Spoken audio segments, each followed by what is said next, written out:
क्या तुम अपने मरे हुए भाई का गोश्त खा के आई हो?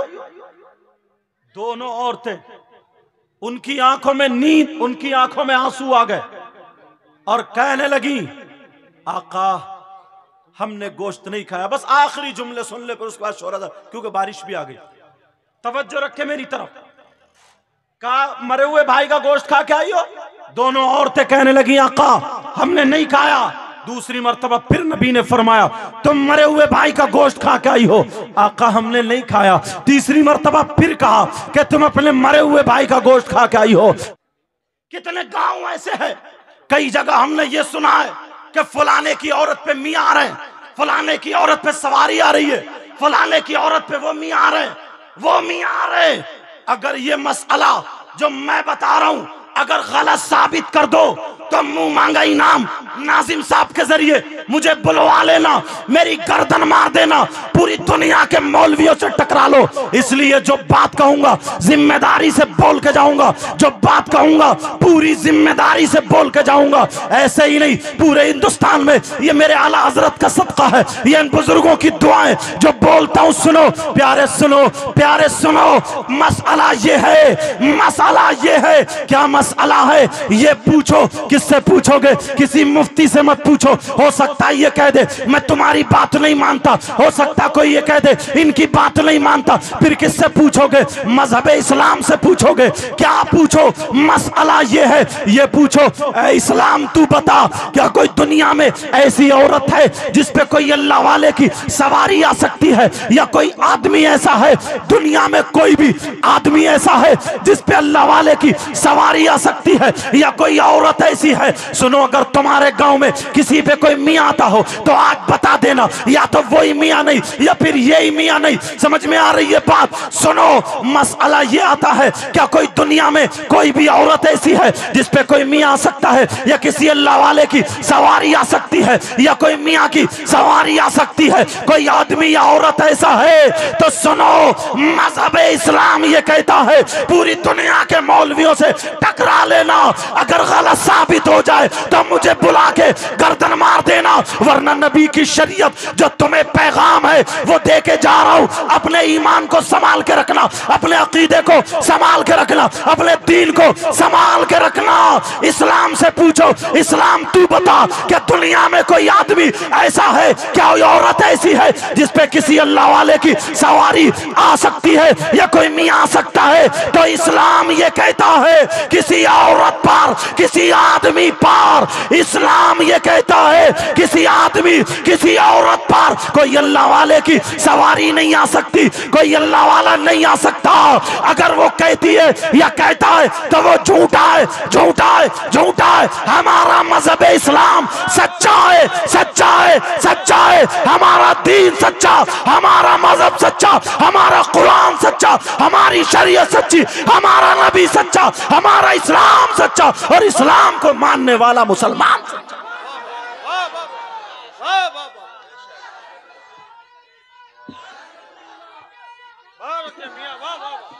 अरे जवाब नहीं मियां, वाह वाह।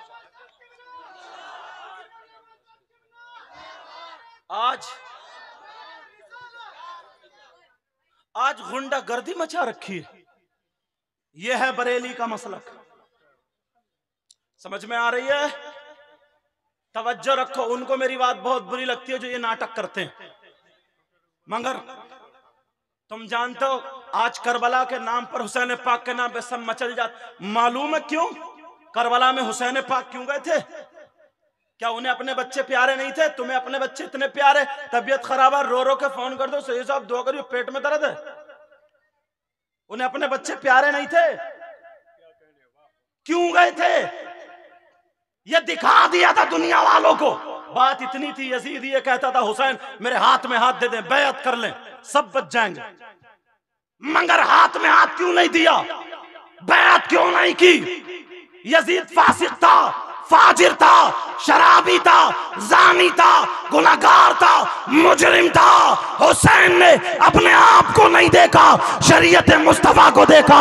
अगर हुसैन हाथ में हाथ दे देते तो दुनिया ये कहती नबी के नवासे ने हाथ दे दिया तो हम भी दे सकते हैं। ढोल बजाने वालों से, बेनमाजियों से, शराब पीने वालों से, तेरी मेरी बहन बेटियों के साथ गलत हरकत करने वालों से हुसैन राजी नहीं हुए।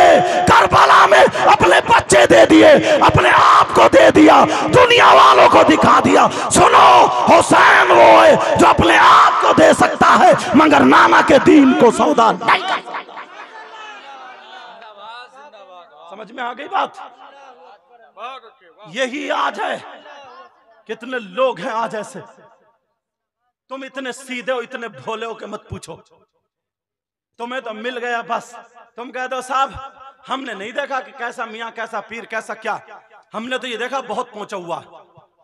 क्या पहुंचा हुआ कि मिठाई मंगा दी थी इसने, क्या पहुंचा हुआ भगोने में बिरयानी आ गई, क्या पहुंचा हुआ इसने बता दिया तुम्हारी बीबी के पैर में दर्द है, इसने बता दिया तुम्हारे घर में कहां कहां पैसे रखे, अब नमाजें नहीं पढ़ता, हम नहीं जानते क्या करता, ये पहुंचा हुआ है। सुनो, अगर पहुंचे हुए की बात कर रहे हो तुम, इसको करामत कहते हो तो सुनो, तुमने कभी डुगडुगी बजा करके खेल तमाशे करने वाले वो इतनी बड़ी हड्डी गुड्डी लेकर के, सांप और न्यूले लेकर के चौराहे पे पहले आते थे, नहीं आते थे? बोलो, सांप और न्यूला लड़ाने वाले आते थे। उनके पास जादू होता था, सिफली होता था, नजरबंदी होती थी, हाथ की सफाई होती थी। कभी उन्होंने इतनी बड़ी पिटारी ली और अस्कर लकड़ी घुमाई और रुपया डाला तो अंदर से क्या निकला? कबूतर। कभी मिठाई मंगा दी, कभी मुंह से कागज निकाल रहा, और सर्कस में तो गर्दन काट के लाश उड़ा रहा। तो तुम उसके मुरीद क्यों नहीं हुए? वो पैसे एक के दो बना रहा है। बोलो, तुमने देखा नहीं देखा आंखों से? बहुत लोगों ने देखा होगा, हमारे बचपन में ये होता था, अब तो देखने नहीं मिल रहा। वो ऐसे घुमाता था, छू मंत्र पैसे गायब, इसके पैसे उनकी जेब में, उनके पैसे इनकी। कितनी मर्तबा देखा, उसके मुरीद क्यों नहीं हुए? वो हड्डी गुड्डी से पैसे बनाता जा रहा, पैसे, फिर भीख मांगता था। तुम्हें मालूम है ये सिफलीगर है, तुम जानते थे ये जादूगर है, तुम जानते थे ये हाथ की सफाई वाला है, तुम जानते थे ये शोबतेबाज है, तुम जानते थे ये नजरबंदी वाला है, तुम जानते थे ये धोखा दे रहा, ये कोई वली नहीं है, ये अपना करिश्मा दिखा के भीख मांग रहा। तो सुनो, आज कुछ सिफलीगर आ गए हैं, आज कुछ जादूगर आ गए हैं, आज कुछ शोबतेबाज आ गए हैं, आज कुछ लोग ऐसे हैं जो ये सिफली दिखाते हैं, जादू दिखाते हैं, हाथ की सफाई दिखाते हैं। इन्होंने देखा अब क्या करे, बाल रखा लिए, कपड़े टेढ़े बेड़े पहने, 2 महीने मजार पे रह लिए, 3 महीने मजार पे रह लिए, चिल्ले का नाम दे दिया, अब तुम्हें मिठाई मंगा रहा है, ये जादू दिखा रहा है। न नमाज का है, कोई सट्टे के नंबर बता रहा, कोई किसी के नंबर बता रहा, कोई जुए के नंबर बता रहा। बोलो, है कि नहीं ऐसा? अरे सुनो, मैं तुम्हें पहचान बताता हूं, तुम ऐसे के हाथ में हाथ मत देना, फिर तुम्हें पता कैसे चलेगा कौन असली है कौन नकली है। मैं तुम्हें पहचान बताता हूं, मैं तुम्हें बता दूं। पहचान सुनना चाहते हो? पहचान है शरीयत मुस्तफा, पहचान है इस्लाम, पहचान है कुरान, पहचान है हदीस, पहचान है शरीयत मुस्तफा। अरे सुनो, जो अगर परहेजगार होगा वो नमाजें पढ़ता होगा, जो परहेजगार होगा वो रोजे भी रखेगा, जो परहेजगार होगा वो शरीयत पे अमल करेगा। और अगर कोई नमाजें ना पढ़े, कोई परहेजगार ना हो, शरीयत पे अमल ना करे, तो मैं कह के जाता हूं, याद रखियो, अगर वो हवा में उड़े, वो आगी पे चले, पानी पे तैरे, वली नहीं हो सकता। या तो शैतान है, या जादूगर है, या शोबतेबाज है, या तुम्हें धोखा दे रहा है। याद रखो, अगर जो वली होगा उसके खाने की अदा बोलेगी नबी नबी, उसके पीने की अदा बोलेगी नबी नबी, उसके चलने की अदा बोलेगी नबी नबी, उसके सोने की अदा बोलेगी नबी नबी, उसकी हर धड़कन बोलेगी नबी नबी। वो खाए, उठे, बैठे, लोग कहे जब गुलाम नबी ऐसा है तो फिर इमामुल अंबिया कैसा? नारे तकबीर, नारे रिसालत, मसलके आला हजरत। और सुनो, तुम्हारी तरफ आता हूं, यहां से लेकर के यहां तक मजमा बहुत अल्हम्दुलिल्लाह ये कमेटी वालों की मेहनतें हैं, अल्लाह बस कबूल कर ले, समझे। अभी तो मेरे बाद सैफ रजा कानपुरी और हसन रजा नौशाई और भी जो शोरा, इनका नंबर आएगा, नाजिम साहब बताएंगे कैसे कैसे क्या होगा, वो फहरिस्त उनके पास है। लेकिन सुनो, इस तरफ से लेकर के यहां तक, पूरे यहां तक बहुत सारे लोग हैं। तुमने किसी ने ऐसा शख्स देखा? कैसा? जिसका भाई, सगा भाई, कौन बोलो, सगा भाई, उसका इंतकाल हो चुका। अल्लाह, कितना गमजदा होगा। उसका भाई दुनिया से रुखसत हो चुका, सामने जनाजा रखा, बताओ आंसू निकलेंगे या नहीं? वो सगा भाई अगर उसका जनाजा रखा हो, नहला दिया, गुस्ल दे दिया, कफन पहना दिया, अब उसका सगा भाई उसका गोश्त नोच नोच के खाता हो, अपने मरे हुए भाई का गोश्त नोच नोच के खाता हुआ। आज तक तुमने किसी ने कोई शख्स देखा ऐसा? बोलो देखा नहीं देखा? नहीं देखा। मगर प्यारे, मैं बताता हूं, तुम लोग उलमा को सुना करो, हदीस कुरान पढ़ा करो। हाँ, तुम लोगों में भी, तुम लोगों में, आप लोगों में 50% लोग ऐसे हैं, 50% जो अपने मरे हुए भाई का गोश्त खाने जैसा। आप कहेंगे कौन हजरत कैसी बात कर रहे हैं? मैंने पहले कहा था दलील दूंगा या तो हदीस से या कुरान से। तवज्जो रखना, कौन है वो जो अपने मरे हुए भाई का गोश्त खाता हो? कितना बुरा होगा, या बहन कोई ऐसी हो। औरतों में तो 70% है, हंसने की बात नहीं है। तुमने कभी देखा? मर्दों में 50% और ज्यादा होंगे। कितना नीच इंसान होगा वो यार, कितना बुरा इंसान होगा जो अपने मरे हुए भाई का गोश्त खाता हो। अगर इजाजत हो तो चेहरा दिखा दूं, अगर इजाजत हो तो चेहरा दिखा दूं। देखिए शायर इस्लाम शाकार तरन्नुम शाहनवाज साहब भी आ गए। अच्छा कहाँ है? अरे माशाअल्लाह, अल्लाह बरकत अता फरमाए। रिजवान भाई भी आ गए। तवज्जो रखो जरा मेरी तरफ, अब इन शोरा को सुनोगे। मेरी तकरीर इख्तिताम की तरफ पहुंच रही है, मगर एक एक बात क्लियर करके जाना चाहता हूं। समझ में आ रही है? बोलो अल्हम्दुलिल्लाह। बोलो कौन है ऐसा जो अपने मरे हुए भाई का गोश्त खाता हो? बोलो चेहरा दिखा दूं? सुनना चाह रहे हो? मगर तौबा करोगे? तौबा करोगे? बोलो। अरे कोई ऐसा है जो अपने मरे हुए भाई का गोश्त खा सकता? कोई नहीं खा सकता। मगर मैं बताता हूं, सुनो, कुरान पढ़ा करो। तुम कुरान कहां पढ़ोगे? तुम्हें फुर्सत ही कहां मिलती। पहले लोग नमाज पढ़ने के बाद, सलाम फेरने के बाद तस्बीह निकालते थे जेब में से या मुसल्ले के नीचे से, तस्बीह पढ़ते थे, कुरान उठाते थे, मस्जिद में कुरान पढ़ते थे।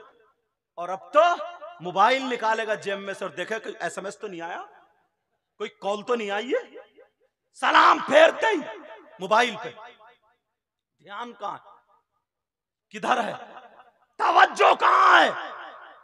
हो क्या गया? सुनो, कौन है वो जो अपने मरे हुए भाई का गोश्त खाता हो?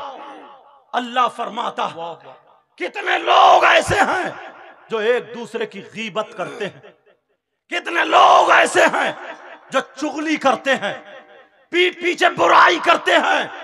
और अब तो हम मौलाना लोगों में भी ये बला फैल गई है। अल्लाह मुझे भी हिदायत नसीब फरमाए, किसी शायर को मुद्दा बनाए उसकी बुराई।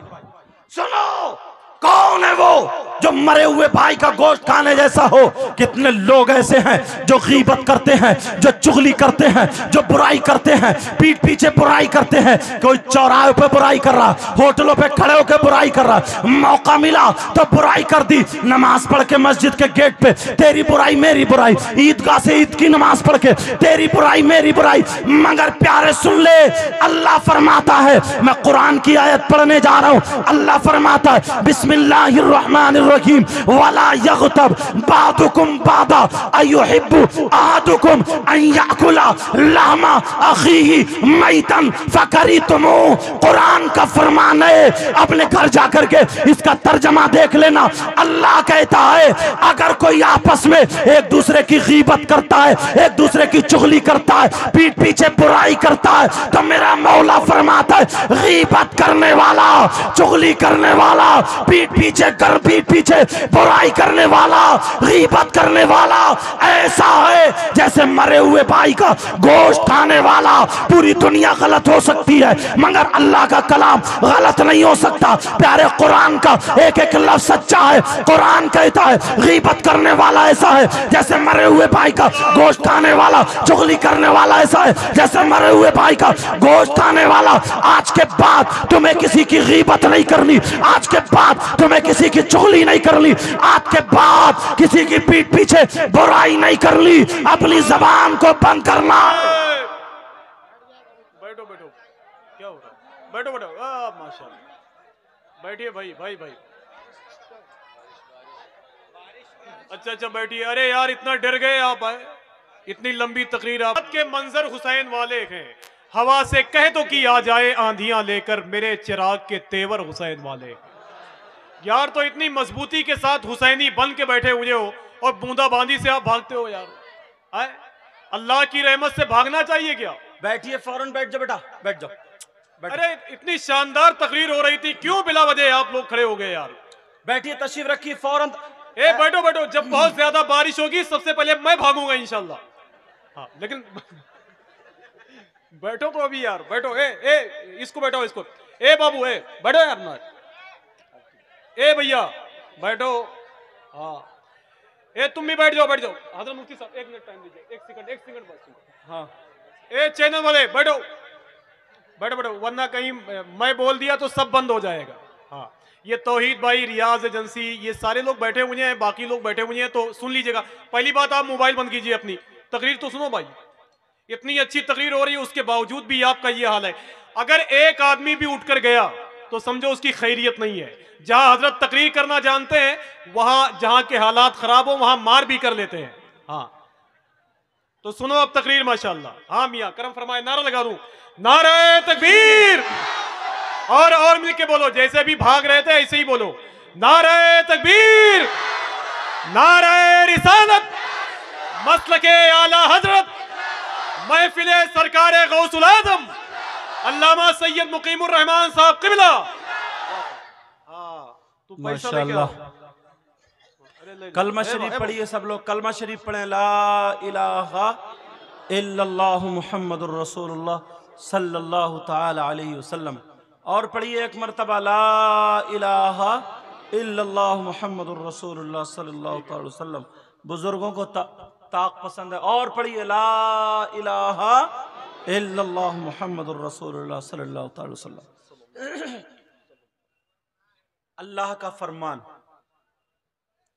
जो गीबत करता है, जो चुगली करता है, जो पीठ पीछे बुराई करता है, अल्लाह फरमाता गीबत करने वाला, चुगली करने वाला ऐसा है जैसे मरे हुए भाई का गोश्त खाने वाला। आज के बाद कोई गीबत करेगा क्या? अबुल लैस समरकंदी लिखते हैं कि 2 औरतें नबी की बारगाह में गईं। 2 औरतें नबी की बारगाह में अपने मसाइल पूछने गईं।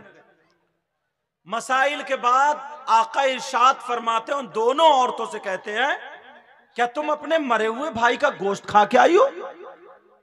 दोनों औरतें, उनकी आंखों में नींद, उनकी आंखों में आंसू आ गए और कहने लगी, आका हमने गोश्त नहीं खाया। बस आखिरी जुमले सुन ले, पर उसके बाद शोर था क्योंकि बारिश भी आ गई।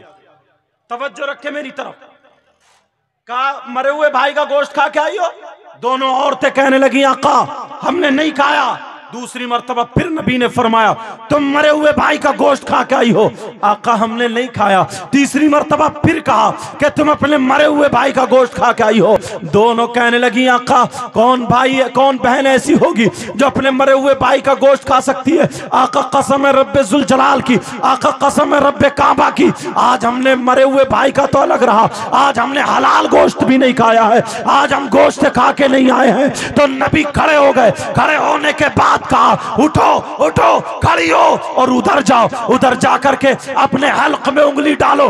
अबुल्लै समरकंदी लिखते हैं, जिक्र अली जाकिरीन में देख लेना, वो कहते हैं उन्होंने अपने हल्क में उंगली डाली और उंगली डालने के बाद जब औरतों ने कै की है, जब पलटी की है, तो अल्लाह की कसम उन औरतों के कै में गोश्त की बोटियां निकल रही थी, गोश्त के टुकड़े निकल रहे थे, गोश्त के लोथड़े निकल रहे थे। वो दोनों औरतें रोने लगी, कहने लगी आका हमारा यकीन मानिए, कसम है रब्बे काबा की, कसम है रब्बे जुल जलाल की, आज हमने गोश्त नहीं खाया। मगर कहां से आया? नबी ने फरमाया मुझे पता है तुमने गोश्त नहीं खाया, मगर जब तुम घर से चली थी तो दूसरे की गीबत करती हुई चली थी, जब घर से चली थी तो बुराई करती हुई चली थी, जब घर से चली थी तो पीठ पीछे बुराई करती हुई चली थी।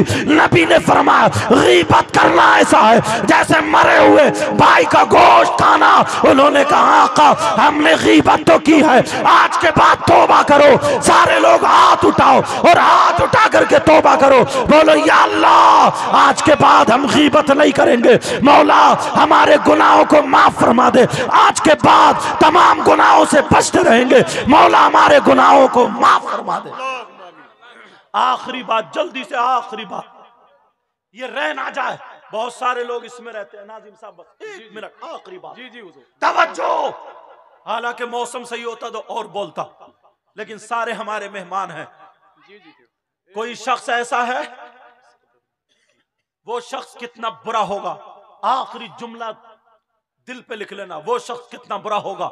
मेरी बहनें बैठी हैं मगर बोलना जरूरी है, जो अपनी मां पे गलत नजर रखता हो, जो मां के साथ जिना करने जैसा हो। कौन है वो जो अपनी मां के साथ गलत हरकत करे, जो मां पे गलत नजर रखे? जिस मां ने 9 महीने पेट में रखा, इससे ज्यादा जलील हो सकता है? बोलो, इससे ज्यादा बुरा हो सकता है? सुनो, वो है, तुमने नाम सुना होगा सूद और ब्याज का, नाम सुना होगा ब्याज का, सूद का। कितने लोग कारोबार करते हैं, लाखों रुपए सूद पे चला रहे हैं, 10 दे दिए, 11 लिए, पहले दे दिए फसल में, बाद में ले लिए। सूद का कारोबार करने वालों, सूद और ब्याज खाने वालों, नबी फरमाते हैं, आका फरमाते हैं, सूद का जो गुनाह होता है, इस गुनाह के 70 दर्जे हैं। एक हदीस में 73 का जिक्र भी आया है, मगर आका फरमाते हैं जो सूद लेता देता है, जो सूद खाता और खिलाता है, आका का फरमान सुनो, इस सूद का जो गुनाह है, उस गुनाह के 70 दर्जे हैं। इतना बड़ा दर्जा, इतना बड़ा, इतना बड़ा, तमाम दराजात में 70 जितने भी ये 70 दर्जे हैं, इन 70 दराजात में सबसे छोटा वाला दर्जा जो है, तमाम दर्जों को इकट्ठा करो, सबसे छोटा वाला दर्जा जो है, नबी फरमाते हैं उसका गुनाह ऐसा है, उसका पाप ऐसा है, उसका अज़ाब ऐसा है जैसे सगे बेटे का मां के साथ जिना करना, सगे बेटे का मां के साथ मुंह काला करना। प्यारे, आज के बाद सूद का कोई लुकमा ना आ जाए। कितने लोग जुआ खेलते हैं, कितने लोग सट्टा खेलते हैं, कितने लोग लोगों को पैसे हड़प लेते हैं, कितने लोग लोगों को पैसे मार लेते हैं, कितने लोग लोगों का हक मार लेते हैं, कितने लोग गरीबों को सताते हैं, कितने लोग जिसके ले लिए दिए ही नहीं, कितने लोग जमीनें दबा ली। ये जलसा तुम्हारे लिए ऐसा हो जाए कि एक रात का मदरसा बन जाए। यहाँ आए थे तो गुनाहगार थे, जब यहाँ से गए तो तौबा करके गए थे। कितने लोग शराब पीते हैं, कोई पेशाब नहीं पी सकता। आला हजरत लिखते हैं जैसे पेशाब नापाक है, वैसे ही शराब भी नापाक है। और फुक़हा भी फरमाते हैं जैसे पेशाब नापाक है वैसे ही शराब भी नापाक है। अगर एक धर्म से ज्यादा पेशाब लग जाए उसका धुलना जरूरी है, ऐसे ही शराब का धुलना भी जरूरी है। पेशाब तुम नहीं पी सकते इसलिए मुंह से अल्लाह का नाम लेते हो, इस मुंह से रसूलुल्लाह का नाम लेते हो, इसलिए नहीं पी सकते कि ये नापाक है। तो शराब भी तो नापाक है। जिस मुंह से अल्लाह का नाम लेते हो, जिस मुंह से रसूलुल्लाह का नाम लेते हो, बोलो शराब क्यों पीते हो? आज के बाद कोई शराब नहीं पिएगा। हजरत अली फरमाते हैं अगर किसी तालाब में शराब के चंद कतरे डाल दिए जाए, वो पानी जमीन में खुशक हो जाए और उस जमीन पे घास जम आए, हजरत अली कहते हैं उस घास को मेरी बकरियां खा ले, मेरी बकरियां चर ले, मेरी बकरियां पेट भर ले। तो अली फरमाते हैं मैं अपनी बकरियों का दूध भी नहीं पीऊंगा। शराब पीने वालों हजरत अली से मोहब्बत करो और शराब को छोड़ देना, आज से तौबा करना, बियर नहीं पीना, शराब नहीं पीना, जुआ नहीं खेलना, सट्टा नहीं खेलना, किसी की बहन बेटी को मत तकना, तमाम बुरे कामों से तौबा करना। सब लोग तौबा करो, सब लोग तौबा करो। बोलो अस्तगफिरुल्लाह रब्बी मिन कुल्ली ज़ंबि व अतूबु इलैह। कलमा शरीफ पढ़िए ला इलाहा इल्लल्लाह मुहम्मदुर रसूलुल्लाह व मा अलैना इल्लल बलाग। अस्सलामु अलैकुम व रहमतुल्लाहि व बरकातुहू।